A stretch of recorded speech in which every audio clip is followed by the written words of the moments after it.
tratamos assim do fim último do homem, né? E que esse fim último necessariamente deveria levar à santidade, que era de onde para que nós fomos criados e aquilo que Deus nos espera, né? Deus, quando nos criou, em Adão e Eva ainda, Ele nos colocou no paraíso para viver conosco.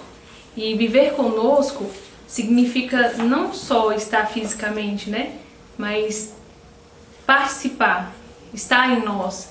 E depois da queda, houve um período em que Deus continuou regressando e convidando o povo de Israel, né, que hoje também somos nós, ao regresso. Pela boca dos profetas, pelo próprio caminho que foi traçado no deserto com Moisés. Então era sempre um pedido de retorno, até que Deus nasceu no seio da Virgem Maria, e ao nascer Ele veio com toda a misericórdia e foi gerado dentro do útero da Virgem Maria, né? Isso é um ato profundo de misericórdia. E aí a gente passou por tudo isso, explicando que o nascimento de Cristo e a instauração da Santa Igreja, elas aconteceram para que Deus novamente viesse viver conosco, mas de forma profunda, como muitas vezes nós vivemos na Santa Eucaristia, né? A presença real de Cristo, é o mesmo Cristo. Não há dúvida de que é o mesmo Cristo que morreu na cruz, né? E que vem até nós e está em nós. Nós nos tornamos como um ostensório, né? A presença real de Cristo em nós. Então, Deus novamente volta àquele primeiro plano, que é estar conosco. Por quê? Porque no fim de tudo, após a morte, nós seremos família no céu. E aí, sobre a família, a gente tratou também na passada, né? Que a gente falava que, inclusive, todos os estados de vida, as vocações, tudo tinha que convergir para viver esta grande família que seremos no céu, né? Por antecipação. E aí a gente tratou do carisma da fraternidade, tratou da espiritualidade da fraternidade. E hoje eu vim para falar mais sobre a estrutura. O que nós nos propomos, o que nós vivemos, né? E apresentar aqueles que são vocacional 1 já conhecem, né? Já tem uma caminhada mais profunda, já sabem mais ou menos como é a nossa forma de caminhar, a estrutura mesmo, o corpo da comunidade. Mas aqueles que estão vindo a primeira vez ainda não conhecem, então nós vamos fazer uma breve apresentação, né? E aí eu vou aproveitar dentro da apresentação e vou inserindo algumas coisas sobre o que eu falei sobre o carisma e sobre a espiritualidade, para que vocês consigam perceber aquilo que nós falamos no primeiro sábado encaixado na nossa realidade. E para que aqueles que estão vindo pela primeira vez possam compreender um pouco mais daquilo que nós nos propomos a viver, né? Então, como eu falava na primeira aula, o nosso fim último é viver a santidade. Ser santo é participar da vida bem-aventurada de Deus. É uma participação profunda na felicidade, que não é a felicidade que a gente conhece do mundo, é uma felicidade totalmente diferente. Até porque o que a gente conhece no mundo é muito mais prazer, né? Muito mais sensitivo, que é muito material. Mas a felicidade que Deus nos convida é uma felicidade profunda, que é viver o amor. E o amor com Cristo em Cristo, né? Então, quando Deus nos chama à santidade, Ele faz um pedido que nós regressemos para aquilo que nós fomos criados. E a partir disso, sejamos felizes, porque a felicidade vem pela plenitude daquilo que nós somos chamados a viver, né? Então, na fraternidade, a espiritualidade, ela vem de uma vida mariana, segundo a encarnação e o Calvário. São esses dois mistérios que nós meditamos no sábado passado, né? A fraternidade, ela nasce no mistério da misericórdia divina, que foi infusa na maternidade imaculada de Maria Santíssima. Por quê? Porque, como eu falava antes, por exemplo, vou dar um exemplo diferente para ilustrar melhor. Por que os judeus eles faziam a separação do domingo? Porque Deus fez uma coisa extraordinária. Ele criou o mundo, criou o universo, criou toda a estrutura organizada, porque quando você estuda, quando você percebe, tudo tem que ter uma harmonia. Tanto é que se em algum lugar faltar um predador, há uma epidemia de bicho, aquele ecossistema acaba se perdendo ou de alguma forma se deteriorando. Então existe uma harmonia em todas as coisas, porque teve um ser que criou. E foi um ser inteligente que a criou. E criou para uma finalidade. E a finalidade é dar a vida para nós. Todo o planeta, todo o sistema, todo o universo, tudo converge para que nós tenhamos vida. Todas as condições necessárias para que nós fôssemos ser viventes. E no fim, que a gente conseguisse voltar à comunhão com Deus, né? E aí, uma coisa impressionante, porque Deus não precisava ter criado o ser humano. Eu falava que a criação do ser humano foi um amor profundo dentro da Santíssima Trindade. E o amor necessariamente gera vida. Necessariamente gera vida. Porque o amor tem de dar frutos. Isso a gente vai ver tanto na nossa vida de comunidade, como também na nossa vida familiar. Os esposos se amam tanto, estão abertos à vida e aquele amor gera a vida. Né? Quando Deus amava tão profundamente em si, na Santíssima Trindade, que Ele gerou a vida. E a vida somos nós. Eu falava isso no sábado passado.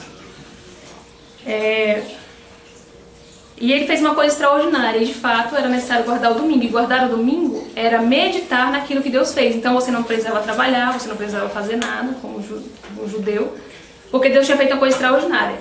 Só que, depois da queda, foi necessário uma imolação imaculada para que nós, pecadores, nós recebêssemos um resgate pelo aquele erro que tínhamos cometido no início. Então Deus morreu na cruz. Para morrer, Ele nasceu. Então Deus fez uma coisa muito mais extraordinária do que criar o mundo para nós. Ele se encarnou e se fez homem como nós. Deus padeceu da nossa mesma natureza, das nossas limitações, sofreu calor, sofreu a tristeza pela morte de Lázaro, né? Sofreu a fadiga de longas caminhadas. É a mesma natureza que nós. E de forma muito profunda, é a mesma carne da Virgem Maria. A mesmíssima. Né? O sangue que jorrou na cruz é o sangue de Cristo. Mas, em termos de DNA, de matéria, é o mesmo sangue da Virgem Maria. Né? Então, Deus, Ele fez uma coisa extraordinária, que foi morrer por nós, para nos salvar e a partir disso nos dar vida, e vida eterna. Então Ele fez uma coisa muito mais extraordinária, no domingo. Por isso que os católicos celebram o domingo como o dia da ressurreição, o dia do descanso, né? E o dia da... Deixa aquilo que era do Velho Testamento e passa a viver o Novo Testamento. Então, Deus fez uma coisa extraordinária. E a igreja está certa em trazer o domingo, claro que está certa, né? Mas trazer o domingo como o dia do Senhor. Eu estava dando esse exemplo para explicar que o nascimento de Cristo, a morte e a ressurreição são um ato puro da misericórdia de Deus. Porque se não fosse a morte de Cristo, nós continuaríamos presos e escravos do pecado. Deus veio para nos dar o batismo e pelo batismo termos o Espírito Santo, também explicavam no primeiro dia, e a partir disso viver a vida espiritual. Então Deus fez uma coisa extraordinária por puro ato de misericórdia, porque não há um proveito, é pura benevolência de Deus. Então a nossa fraternidade, ela nasce no útero da Virgem Maria, quando ela diz o primeiro sim. Por isso, o mistério da encarnação é tão profundo para nós, né? É tão caro para nós. Porque é o início da caminhada para nós como fraternidade. Meditar nesse sim da Virgem Maria. E nesse ato de misericórdia, que é a maternidade. Tanto é que o nome da nossa fraternidade leva o nome Misericórdia Materna, né? Ela, após ser mãe da misericórdia, ela é uma extensão da própria misericórdia. Tanto é que a gente falava que a Virgem Maria continua a sua missão, né? De salvação dos outros filhos. E esses outros filhos que somos nós, vêm do mistério do Calvário. Foi no Calvário, o Calvário é uma coisa, é um acontecimento extremamente profundo, principalmente para a Virgem Maria, né? Porque Cristo, ele morre na crucificação e é o Cordeiro imolado. E é um altar. E a Virgem Maria também é ofertada, né? As dores da Virgem Maria. Porque naquele momento, quando Deus disse, né, Cristo disse, eis aí o teu filho, ela sabia que a causa da crucificação do único filho que ela tinha era a humanidade. E naquele momento Deus pedia a ela que fosse mãe dessa humanidade miserável que crucificou o Filho Santo dela. Então, a Virgem Maria também é imolada no Calvário.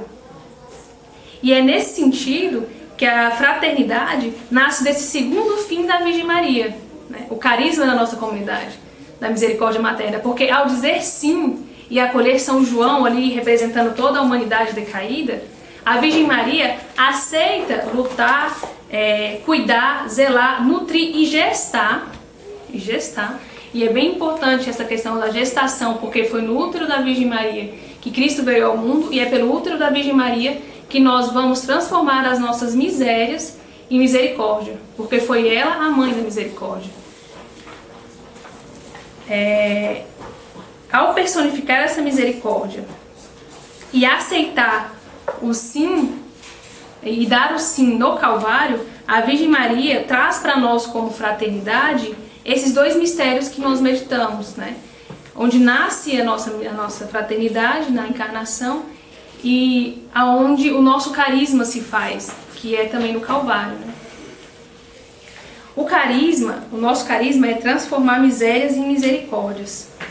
Nós que somos consagrados, que estamos no vocacional, né? Estamos caminhando para uma consagração definitiva, nós buscamos ser assistidos e conduzidos pela misericórdia materna da Santíssima Virgem para sermos instrumentos da misericórdia divina para a salvação do mundo.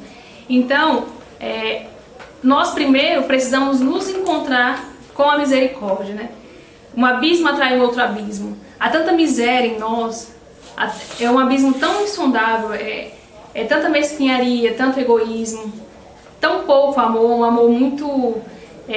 Até os nossos atos de amor, eles são todos manchados, né, como diz o Tratado da Verdadeira Devoção.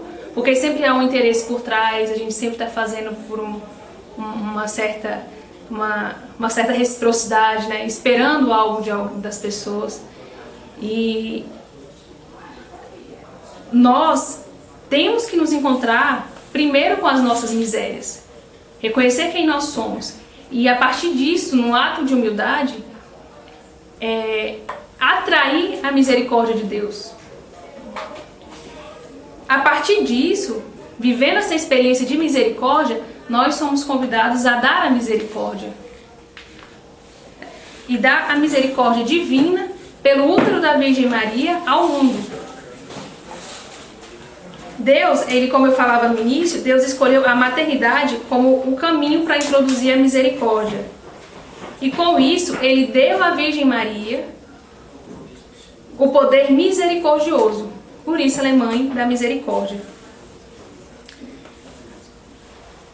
Então, considerando quem nós somos e que apesar de morrer na cruz por nós, nós continuamos sendo ingratos, continuamos sendo mesquinhos, continuamos sendo distantes, Deus deu a nós, no seu último suspiro, no seu último momento, depois de dar tudo, a Virgem Maria. Por quê? Porque quando você olha, até a gente comentava que a mulher, ela participa, né, dessa questão da maternidade de forma mais sensível, porque a pessoa pode ser o filho dela, sempre vai ser o filho, ele pode ser a pior pessoa, o pior traficante, ele pode ser a pessoa mais ruim da face da terra. Para ela, sempre vai ser aquele filho, e ela sempre vai esperar o retorno, ela sempre vai esperar que ele perceba o que fez e continue e siga um caminho diferente. Ele pode ser o pior dos miseráveis. Considerando a nossa grande miséria, Deus percebeu que era necessário uma maternidade tão profunda que fosse capaz de olhar para aquele miserável, o pior dos pecadores, e acreditar que nele há salvação. Por quê? Porque ela crê primeiro em Cristo e sabe que Cristo pode fazer todas as coisas. Cristo pode fazer o impossível. E que aquela miséria daquele filho vai necessariamente atrair a misericórdia de Deus. Então ela vai lutar, vai trabalhar, vai buscar até que aquele filho novamente dê uma abertura ou tenha uma experiência profunda de amor com Deus. Como qualquer mãe buscaria um filho que está drogado na rua todas as vezes, independente dele querer vir ou não. Entende? Então, Nossa Senhora se tornou um meio essencial para a nossa salvação.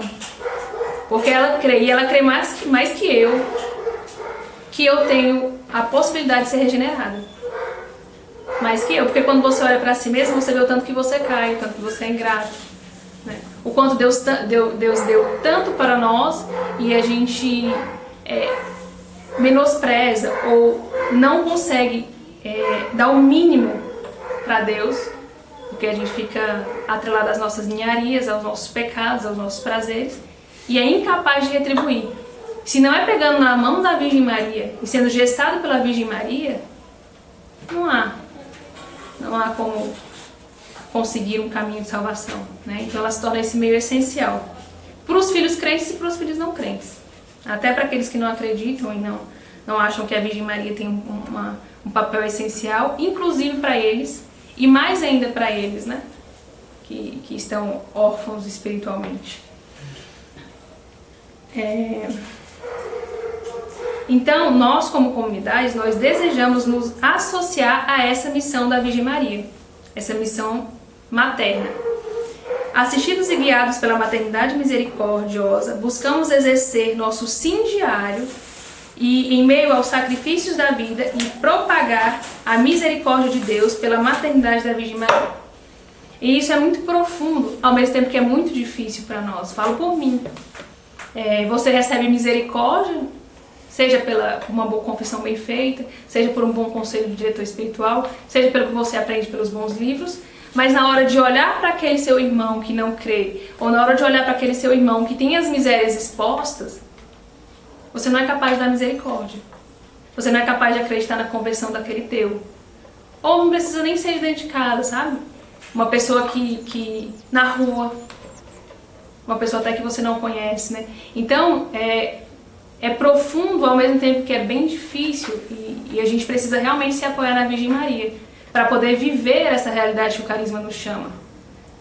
Olhar para a pessoa que mais te magoou, para a pessoa que te feriu, para a pessoa que continua te ferindo e olhar nela a dignidade que existe nela pela criação que Deus deu e acreditar que Deus pode fazer tudo, inclusive o impossível na vida dessa pessoa. Nos nossos sacrifícios diários, né? No nosso martírio diário. Uma vez eu ouvi uma coisa bem interessante, não me recordo se eu li, onde foi, que falava sobre martírio, né? Que um grande mártir não é uma pessoa que dá a vida espontânea, assim, de forma, digamos assim, do nada. Te pedem a vida e você dá, porque naturalmente a gente não dá. Uma pessoa que é mártir, que morreu martírio, que viveu o martírio e morreu mártir, ela fez vários martírios diários, né? Ela profundamente foi se negando, foi se abnegando e vivendo para amar a Deus. É essa mesma lógica, né? Se eu quero viver a misericórdia materna, eu preciso oferecer a misericórdia todos os dias. Eu preciso oferecer a misericórdia para mim, porque quantas vezes nós temos dificuldades para olhar para a nossa história, para voltar para quem nós somos e ver o que nós fomos capazes de fazer sem a mão de Deus. Quantas vezes nós erramos e não conseguimos voltar e olhar para nós mesmos no espelho. Então a gente precisa se curar, olhar com essa misericórdia, esse olhar de misericórdia que nem mesmo Deus condena, e também trazer essa misericórdia para o outro, diariamente. Diariamente. Numa provação, é ter certeza que aquilo caminha segundo a vontade de Deus. E que sempre numa provação, por mais que seja uma pessoa querida que está se convertendo, que você reze 1000 terços, se aquela pessoa ainda está nesse processo de conversão, você tem que ter paciência para que ela retorne. Ao mesmo tempo que Deus te pede frutos. E esses frutos talvez sejam de confiança, de mais amor a Deus, né? Toda provação não vem puramente pelo sofrimento. Claro que o sofrimento redime, mas ele redime porque ele traz uma mortificação pessoal que vai te levar à santidade, vai te levar a se aproximar muito mais de Deus, né? Então, viver isso diariamente, como o carisma da fraternidade, é o que nos move, sendo que, repito, nós nos voltamos para o exemplo da Virgem Maria, pegados na mão da Virgem, a gente continua a caminhar. E aí eu também falava na primeira reunião que Deus, quando disse na criação de Adão e Eva, faça-se segundo a minha imagem e semelhança, a semelhança que Deus dizia é que nós deveríamos nos voltar a viver uma comunidade, assim como Deus Pai, Deus Filho e Deus Espírito Santo é uma comunidade, embora um único Deus, e é de fato um grande mistério, nós também somos chamados a viver uma comunidade, né? Viver uma família. Quando você se abre a essa realidade de família, inclusive espiritual, você já antecipa aquilo que será vivido na eternidade. No inferno não tem família. No inferno só há sofrimento, dor, blasfêmia e isolamento. No céu é que se torna uma grande família em torno de um único coração que é Deus na Santíssima Trindade. Então, quando você se coloca para viver uma vida espiritual por meio de uma família espiritual, gerando laços espirituais, que de fato são até mais profundos que os laços consanguíneos, né? Porque muitas mães geram na carne. Inclusive mulheres que não sabem ser mães. Mas aquela que gera no espírito, ela traça laços muito mais profundos, né? E a gente vai tornar esse assunto quando for falar da maternidade espiritual, né? E a vivência do nosso amor fraterno, ele tem que ser um sinal visível entre os consagrados, que revela a comunhão dos santos. É aquilo que eu falava, já a antecipação da vivência dos céus. O céu só tem santo, né? Nós, passando pelo purgatório, seremos santificados e estaremos no céu, com a graça de Deus. Então o céu só tem santos. A fraternidade, ela só será possível na medida em que formos uma só alma, um só corpo, uma só alma, um só coração e Deus for tudo em todos. Isso é o que acontecia nas primeiras comunidades cristãs, né? Atos dos Apóstolos, ele diz no Atos 4:32, diz que da multidão dos que criam era um só coração, uma só alma, e ninguém dizia que coisa alguma das que possuía era própria, mas todas as coisas lhes eram comuns. Porque Cristo era tudo em todos, né? E aqui não são só coisas materiais. É vida espiritual, é um irmão que está passando por um período sério, seja com a saúde, seja com a vida, você está disposto a dar sacrifícios e orações a esse irmão e suportá-los na fé, né? Sustentá-los na fé. Conhecer a misericórdia de Deus é conhecer-se, é experimentar a verdade do amor de Deus e assim nos dá ao próximo sem medo, sem reserva e amando a Deus. Amá-los em tudo o que somos e temos. Então, como eu dizia, se faz uma experiência profunda com a misericórdia e se dá ao outro sem reservas, porque o amor exige que não haja reserva alguma, né? E amá-lo profundamente com todas as forças. Assim como Deus nos amou. O nosso modelo de amor é o amor do próprio Cristo. É pelo amor da Virgem Maria, o amor materno, é que nós conseguimos amar os nossos irmãos, né? E amando profundamente, nós nos tornamos família. E família em Deus, que é o nosso chamado. Ser uma grande família de Deus aqui, para ser uma grande família com Deus no céu. Nesse sentido, a nossa fraternidade, ela tem várias formas, né, de viver a espiritualidade. Então, nós temos o Instituto Filhos da Misericórdia Materna, temos assim, né, no coração, porque até hoje nós temos mesmo os servos. Mas no coração do fundador, o desejo é que haja um instituto de filhos da misericórdia materna. Seriam homens consagrados que vão dar a vida no sacerdócio, pela nossa obra, né? E esses homens, eles vão exercer a paternidade espiritual da obra. E a paternidade é o zelo, é o cuidado, é a defesa, é gerar filhos espirituais para a comunidade. É aquilo que se espera do homem, né? Ser esse nutridor, né? Da comunidade. Então, a forma como se faz é pela pregação apostólica, fazendo direções espirituais, formação, recolhimentos espirituais, né? Os homens que estarão associados, eu falo instituto, mas é porque é a forma de dar uma nomenclatura. Os nomes ainda não estão muito claros. E com a devida caminhada, é que a gente vai conseguir identificar bem, né? Então, são os postulantes, seja o nome convento. A gente não tem isso ainda muito claro porque a gente está muito no início. Mas conforme a obra for caminhando e o carisma for se revelando mais e as vocações forem chegando, esse caminho, essa nomenclatura vai ser tomada. Mas a ideia é essa, é ter um instituto que possa gerar filhos sacerdotes para Deus. Uma segunda seria o Instituto Feminino, das Filhas da Misericórdia Materna. Elas exercem a maternidade espiritual da obra, ou seja, elas geram espiritualmente, né? Que é aquilo que a Cris falava sobre o sacerdócio feminino, né? Elas não é dizer que quer fazer, ministrar o sacramento da missa, o sacramento da Eucaristia, seria um erro grandíssimo, né? Mas gerar espiritualmente, pela maternidade espiritual, a obra. É rezar pela obra, fazer sacrifícios, se doar, né? Fazer orações e reparações pelos sacerdotes, aqueles sacerdotes da nossa comunidade, mas aqueles também que não são da fraternidade.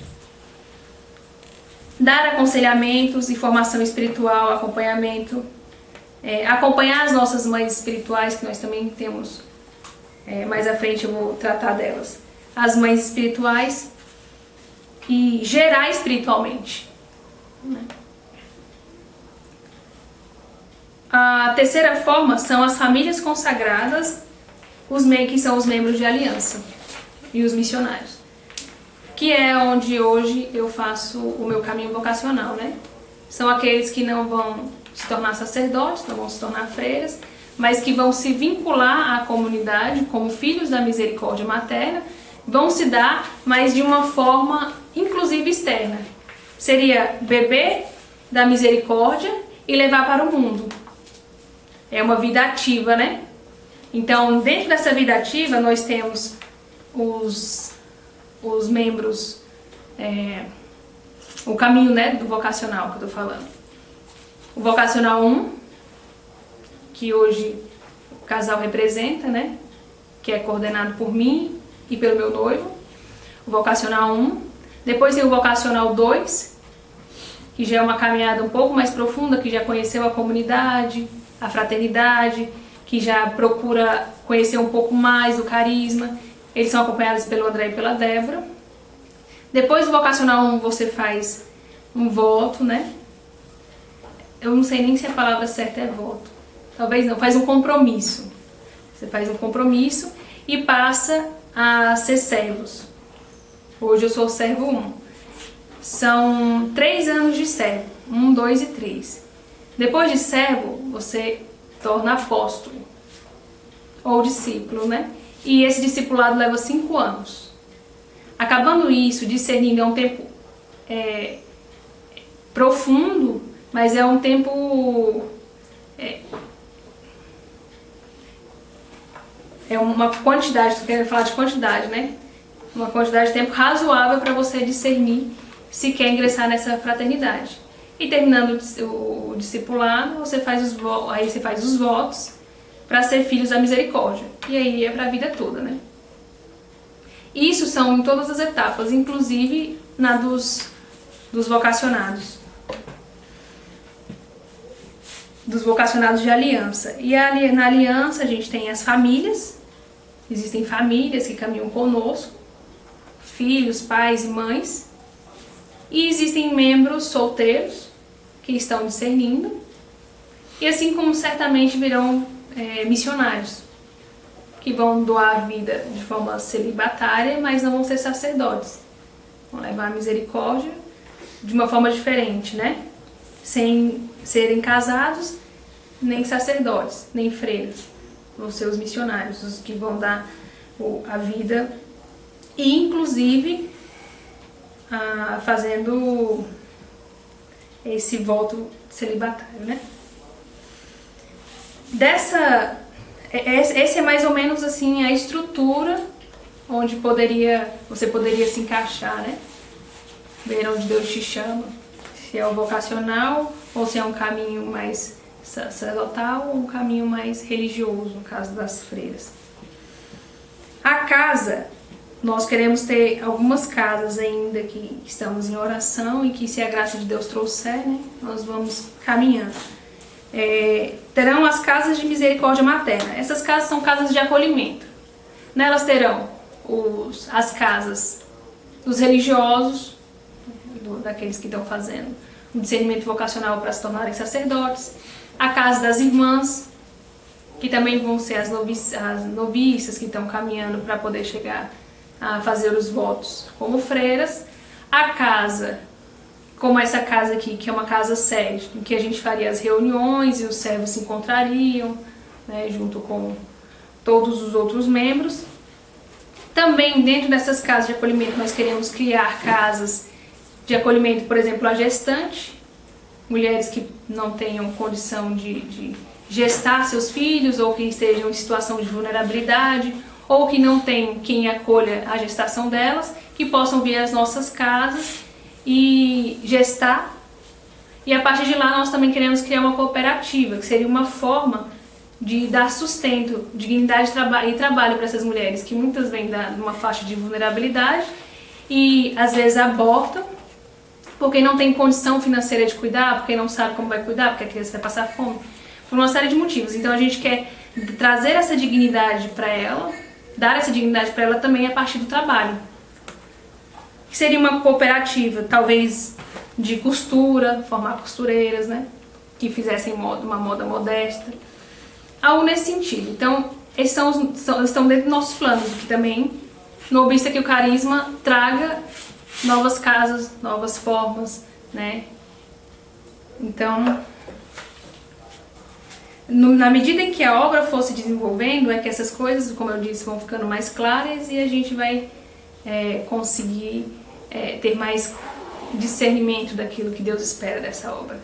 E os frutos vêm. Os frutos vêm. E vocês são provas desses frutos, né? A gente continuou esse tempo aqui, rezou, se deu, caminhou no nosso vocacional e Deus manda novas vocações. E isso é prova dos frutos que a obra tem dado. Assim serão também nas casas, nas edificações e tudo mais, nas nossas obras de misericórdia. Alguma dúvida? Não? Então, por fim, nós temos as mães espirituais, que era para ter falado antes das casas. As mães espirituais, elas são um grupo de mães, senhoras, que se propõem a fazer orações, reparações, sacrifícios no seu anonimato. Isso é uma característica muito, muito nobre, inclusive, né? E elas se dão voluntariamente pela conversão do mundo e dos sacerdotes. São as mães espirituais, que cuidam espiritualmente da nossa obra também, porque elas rezam por nós e nos sustentam na fé, mas que também rezam pelos sacerdotes do mundo. Isso também faz parte do nosso carisma, né? Rezar pelos sacerdotes e ser mães espirituais para os sacerdotes. Seja de forma anônima, rezando por um sacerdote que eu não conheço e que provavelmente eu não vou conhecer, mas que aquele vínculo espiritual vai ajudá-lo, né, profundamente num caminho de santidade. Mas também, se necessário for e se assim Deus quiser, dar conselhos aos homens, aos nossos sacerdotes. Por quê? Há uma crise profunda na feminilidade. E isso também dá uma aula inteira, mas vou tentar falar assim de forma rápida e clara, né? Há uma crise profunda, a mulher passa por uma crise profunda, principalmente depois da revolução sexual. Então nós somos mulheres e não sabemos mais ser mulheres. E não sabendo ser mulher, nós não sabemos ser mães. E isso é um preço muito caro que a sociedade paga pela ausência de mães. Isso está ligado à violência, está ligado a descontrole social, mas profundamente dentro da nossa igreja, a falta de sacerdotes. Porque se a mãe não quer gerar os filhos na fé, ela não consegue dar sacerdotes para a igreja. Né? Então, muitas vezes,